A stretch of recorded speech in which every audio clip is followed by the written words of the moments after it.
What if somebody told you back in the 80s and 90s that you'd be ordering a cab off your touchscreen mobile phone in a not so distant future?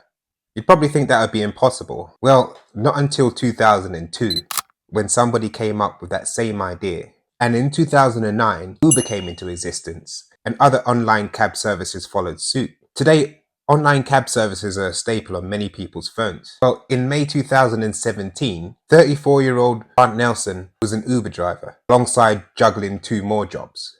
When he got a request for a ride that was 2 blocks away from his location, he couldn't say no. But 2 minutes into the ride, Grant would lose his life after he was mercilessly attacked by the very same person who booked the taxi. The case of Grant Nelson is so tragic, the saddest part is that it could have been avoided. But the most unsettling part about this case is the person who committed the crime. Because who they were and what caused them to snap, well, no one saw it coming. It was Memorial Day on May the 30th, 2017. A little after 3:20 a.m. It was in the middle of the night. A condominium complex located on 7200 block of Toohey Avenue is exactly how you would picture an apartment complex in the middle of the night. There was no hustle and bustle. People were probably snoozing after the Memorial Day gatherings with their families, and the lobby and parking lot were quiet, but not for long. The apartment security guards noticed a grey 2014 Hyundai Sonata making its way to the parking lot. But as soon as the driver's side door opened, any semblance of peace was shattered. A badly injured man, holding his bleeding hand and chest, was seen staggering his way towards the condominium lobby. As soon as he got there, he started banging on the lobby doors and incessantly pressing the buzzer for any help. Within seconds, this condominium complex and the people residing in it were awoken by buzzing sounds and banging. The badly injured man also screamed at the top of his lungs, causing almost all of the residents of the apartment complex to wake up. Several witnesses heard the man yelling, "Help me, I'm going to die." Some of the residents sprung into action and called 911. Within minutes, 911 was getting littered with calls, asking for help and emergency services at this specific apartment complex in Skokie. Witnesses also saw the car pull out from the parking lot, but they had bigger things to worry about. The man was in grave condition when investigators and emergency services arrived, as he lay on the ground, barely alive. Luckily though, he was still able to talk to the police, which was pretty incredible. The injured man was able to tell the police that he was an Uber driver and that he picked up a passenger from the local Walmart. He proceeded to tell the police that the passenger launched an attack as soon as they entered the vehicle. All the while, he was fighting for his life. This man was in terrible condition, with injuries to his torso, arms, head and chest. He was teetering on the edge of life and death. He was immediately loaded into an ambulance and taken to St. Francis Hospital. It was a short drive away from the scene. Tragically, due to the severity of his wounds, the man couldn't be saved, and he lost his life at the hospital. The paramedics couldn't do anything. This man was hanging on to the last threads of life, and sadly, he succumbed to his wounds. As tragic as this man's death was, the investigators had 2 main tasks on their hands. First, they had to identify this man and notify his family of his passing. Second, they needed to catch the perpetrator. Who was the person that drove this man to this brutal, untimely death? And most importantly, where was the assailant now? Were they attacking other people at that moment? Police needed to find the wrongdoer immediately. Whereas a bunch of police officers got onto this task, the rest of them got to know who the victim was. He was a 34-year-old man named Grant Nelson. Grant Nelson, an Uber driver, had lost his life so brutally and within minutes. But who was he? Well, Grant was born in 1982. He loved classical music, and he and Alex, his younger sister, had this in common. They would listen to music, talk about it, and discover new bands and artists together. It was kind of their thing. Grant was also passionate about acting. He did some side gigs and tried to make his mark in acting. And he also had a headshot produced for his acting resume. Grant also loved to watch movies, partly for acting inspiration, and he adored animals. Grant's brother Todd said that Grant was a level-headed guy. He described Grant as a kind soul in a cruel world, and he aspired to be more like his brother. Grant was genuine, empathetic, and loyal. Jeff Teal, Grant's friend since high school, said that he could always count on Grant to make him smile. Grant was with his family just hours before he accepted that Uber ride. It was Memorial Day, and Grant spent the evening with his family, eating good food and enjoying the company of his loved ones. Just a few hours ago, Grant was happy and smiling, most of all, alive. But now he was gone, he took a piece of his family with him, and they would never be the same again. But let's go back to May the 30th, because as tragic and as harrowing as Grant's passing was, it was up to the detectives to give him and his family justice. And it didn't take investigators long to spot a trail that led them straight to Grant's killer. And it all started with a Cubs sweatshirt. Well, a red-stained Cubs sweatshirt. It was found discarded on the road. If you remember, when Grant was banging on the lobby doors asking for help, after getting out of his car, the car drove away. The detectives assumed that it was a passenger that used the car to get away from the scene. Luckily, the car was found nearby, crashed into a median, and well, let's just say it was a total mess. It was clear to the police that Grant was attacked in his car. Everything was red, and the back door of his car was also smeared red. Fortunately, it looked like the perpetrator had left a trail for the detectives to follow. While some officers got to searching the car for any evidence, the rest of the squad spotted a discarded Cubs sweatshirt near the car, and it was also smeared in red stains, which only added to the police's horror. Whatever Grant endured during that very short but brutal attack was pretty traumatic. As the investigators rounded off a corner, they noticed something, or someone rather. A young girl was crouched under an air conditioning unit of a building. She was only wearing leggings and underwear. It didn't take detectives long to realize that the sweatshirt belonged to this girl. But what astounded the police was what the girl had in her hand. In fact, she was holding a machete in one hand and a knife in the other hand. The detectives were dumbfounded, partly because of the weapons she had in her hand, but mainly because she looked so young. She didn't look nearly as old as Grant, but the detectives had other, more important things at hand, and one of them was disarming her. Well, it was harder than they thought it would be because as the detectives approached her and demanded she drop her weapons, the girl ignored them and wasn't letting go of her weapons. This left the detectives no choice but to subdue her with a taser, which caused her to drop her weapons. The investigators were able to handcuff her. Meanwhile, the officers in the car pulled out Grant's phone and checked the Uber app. They wanted to know who the last passenger was. And when they checked Grant's ride history, the name on the app was Eliza. Well, it was a first name and it was enough because within minutes, the mysterious girl was identified as Eliza Wasney. And get this, she was just 16 years old. A 16-year-old was the one who brutally attacked Grant in his car at 3 in the morning. A teenager. The detectives were blindsided by these facts. They needed to get answers right away. Why would a teenager attack Grant so viciously? What was the reason? Well, the only way to find out was to talk to the teenager herself. Turns out, Eliza Wasney attended Taft High School, and she lived with her mum, who was a single parent, on the north side of Chicago. Eliza also attended a therapeutic day school. She had a very private life, and social media was as normal as it gets. She had a bunch of pictures of herself. Absolutely nothing about her appeared unusual. Eliza was also registered on a kids casting website, which is a talent hunting website for child actors. Eliza even had a few pictures on there as well. So by all accounts, 16-year-old Eliza was a seemingly normal teenage girl. The police also found no criminal history and nothing else to suggest she had a single ounce of bad blood in her. It was also confusing, and the detectives knew they had to backtrack. They remembered Grant telling them that he'd picked up Eliza from a local Walmart, so that was as good a place as any to start. But when the investigators checked the surveillance footage, they got their umpteenth surprise of the day. Eliza was seen walking into Walmart at around 2:36 a.m. She was seen walking in the store, picking up a knife and machete, ripping them out of their packages, and walking straight to the exit without paying for them. Eliza literally stole the murder weapons from a local Walmart. And if that wasn't astonishing enough, no one stopped her from walking out of Walmart with the stolen goods. It wasn't like she was hiding the things in her sleeves or up her skirt or under a shirt, something like that. She was seen walking with the machete and the knife in her hands while she calmly and casually walked out of the store. Ironically, Eliza had booked 3 Uber rides that night. Her inexplicable adventure started at 1:25 a.m. on May the 30th. The first Uber took her to a train station in Diplon.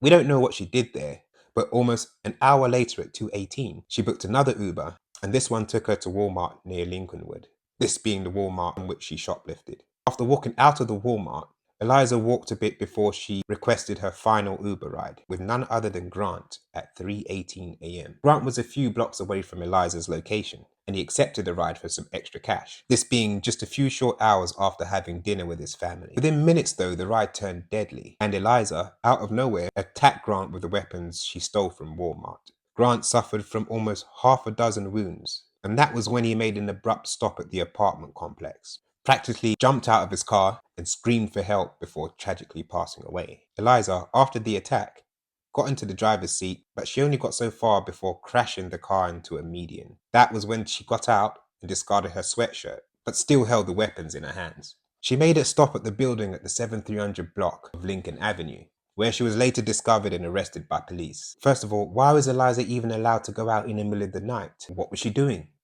Where were her parents? Was she looking for a victim? Or did something provoke her to do the unimaginable? Keep in mind, Eliza took 3 Uber rides that night, and the first 2 drivers were unharmed. So what happened during that final ride that led Eliza to attack? Secondly, why didn't anyone at Walmart stop Eliza with the stolen items? Even the CCTV footage showed 3 people in close vicinity of Eliza, and still nobody stopped her or reported her for shoplifting.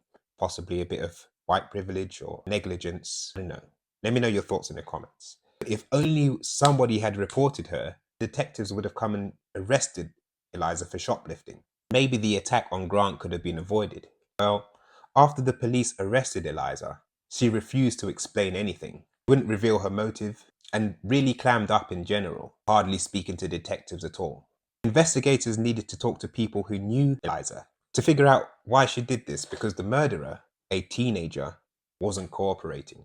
When the detectives got to know that Eliza attended a therapeutic day school, their ears perked up. They wondered, could Eliza be battling some sort of mental health issue that caused her to spiral and commit such a heinous crime?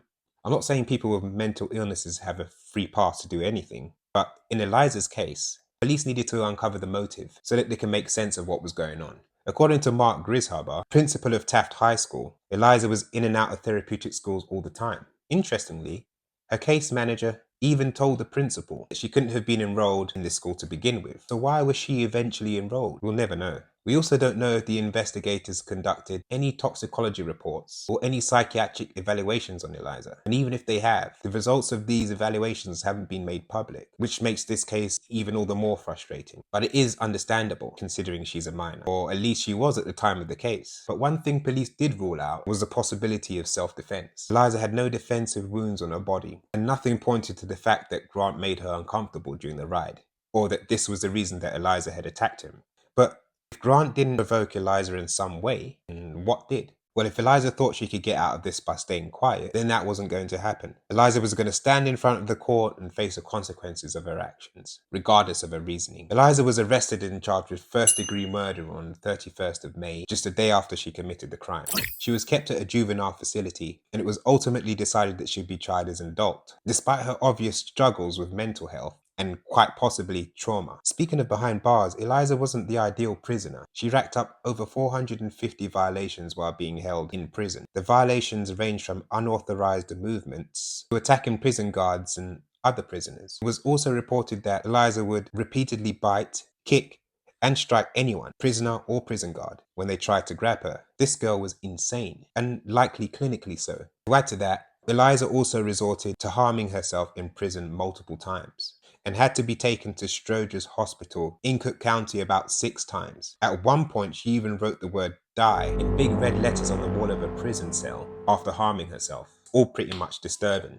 To top this off, a fellow detainee also came forward and shared some very eerie details about Eliza that she had learned from being left alone with her. According to this person, Eliza wanted to go on a killing spree, and she had loads of information and knowledge on how to dispose of the body parts without getting caught. This is highly alarming behavior for a teenager. I mean, who in their right mind fantasizes about harming people and getting away with it? Now, watching true crime shows and spitballing ideas around, that's one thing. And those are completely innocent fantasies, or usually. But this girl actually wanted to carry out these crimes, seemingly just for the thrill. Like, there's something seriously wrong with this kid. The prosecution also offered a plea deal to avoid going through the painful process of a trial. And surprisingly, almost 3 years later, in August 2020, Eliza Wasney, who is now 19, accepted the offer. After speaking with prosecutors, Eliza pleaded guilty to the first-degree murder of 34-year-old Grant Nelson. On August 26, 2020, she was ultimately sentenced to 27 years in prison. Now, it's great that Eliza spared the court the trouble of going to trial, but one question still remained. Why? Why did she do this to Grant? During the hearings and even the sentencing, Eliza kept her head down and didn't converse with anyone. If anything, she only interacted with her mum by smiling at her during her hearings in the courtroom. But she never once gave any indication of why she claimed Grant's life.